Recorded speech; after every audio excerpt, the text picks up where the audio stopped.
Bonjour à toutes et à tous, je suis ravi de vous retrouver aujourd'hui pour parler comics. Aujourd'hui, on va parler d'un comics de science-fiction sorti chez Delcourt et vous avez déjà vu quelques vidéos sur le sujet récemment, mais c'est encore un nouveau titre et ça s'appelle Gone, donc chez Delcourt. C'est par Joke, c'est dans le label que vous avez juste là avec plein de consonnes et le Y à la fin, Distillery, comme on m'avait dit dans Comics Co, ça se prononce comme ça, donc maintenant je sais, merci à vous pour l'info. La cover est juste magnifique, de la science-fiction. Alors ce label Distillery, pourquoi je suis allé sur Gone? Tout simplement parce que j'avais adoré Somna, c'est un très très gros coup de cœur de fin d'année dernière.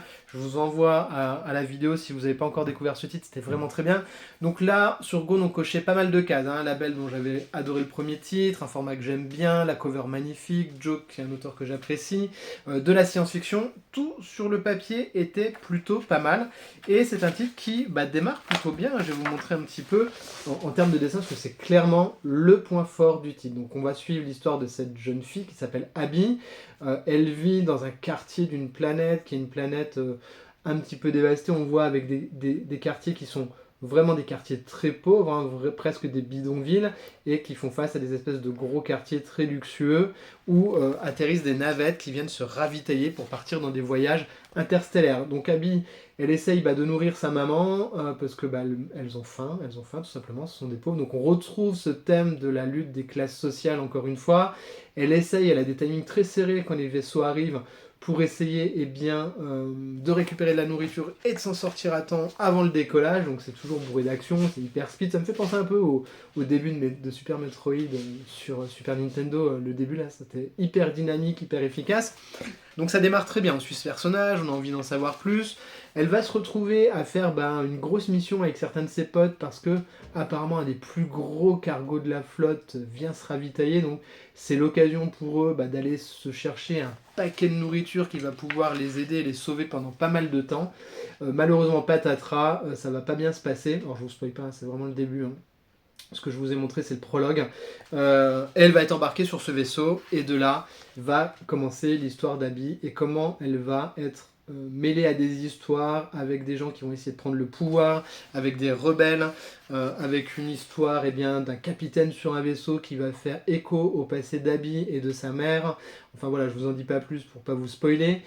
On est dans ce genre de récit. Néanmoins, même si le démarrage est excellent, même s'il y a visuellement, c'est absolument dingo, hein. Vraiment, on va pas se mentir, si vous êtes dessinateur, ou si vous avez envie de dessiner, ou si vous avez envie de vous faire plaisir visuellement, vous allez vous gaver. Il y a des plans avec les vaisseaux qui sont vraiment extraordinaires, des plans dans le vaisseau, enfin vraiment, ça marche bien, à la fois dans le cadrage, que ce soit sur les gros plans, que ce soit sur les plans plus larges, que ce soit dans la dynamique d'action, la couleur, franchement, c'est du pur bonheur. Maintenant, en termes de narration, ça part un petit peu en sucette, on va pas se mentir.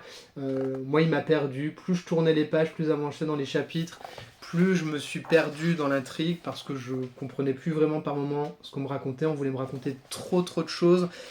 Et puis pas assez le temps de s'attacher aux personnages secondaires, peut-être mal caractérisés par moment. L'intrigue qui part dans plusieurs sens, je vais vous montrer quelques pages, pas vers la fin, mais où il y a la colorisation qui est vraiment super avec ce rose là qui claque comme c'est pas possible. Donc voilà, il y a cette histoire là de cette espèce de fumée, je vous laisse découvrir si ça vous fait kiffer. Mais voilà, vraiment, c'est pas forcément un titre que je vais vous recommander, parce que moi vraiment, plus les pages avançaient, moins je prenais de plaisir à lire l'histoire, plus j'étais perdu dans l'intrigue principale et qui du coup je la trouvais plus trop passionnante. Peut-être aurait-il fallu se limiter à quelques thèmes et caractériser un petit peu mieux les personnages, pas vouloir partir dans tous les sens, surtout quand on est sur un format court d'un récit complet. Peut-être qu'il vaut mieux des fois synthétiser quelques idées. C'est toute la force de Jeff Lemire par exemple, que j'adore, vous le savez si vous suivez la chaîne, voilà, qui est capable de faire des choses assez incroyables. Mais néanmoins, regardez visuellement, il y a des trucs vraiment de folie.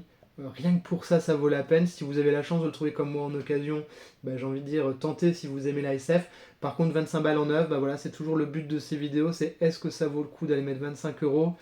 Pas sûr, peut-être à feuilleter, voir en librairie si ça vous parle, peut-être en occasion. En 9,25 balles, ça me semble peut-être un petit peu cher pour finalement un récit qui, moi, m'a pas marqué plus que ça, qui risque d'ailleurs de finir sur Vinted également. Voilà, c'était ma petite chronique de Gone par Jock chez Delcourt. J'espère que le prochain titre Distillery sera un peu mieux, je sais qu'il y a des trucs bien qui ont l'air d'arriver, et je vous en ferai des reviews, comme d'habitude, sur la chaîne. Si c'est la première fois que vous découvrez le contenu ici, n'hésitez pas à vous abonner, liker, partager, commenter, c'est toujours top, la petite cloche comme disent les youtubeurs. En tout cas, moi je vous souhaite de très belles lectures, prenez soin de vous et de vos proches, et je vous dis à très vite, bisous.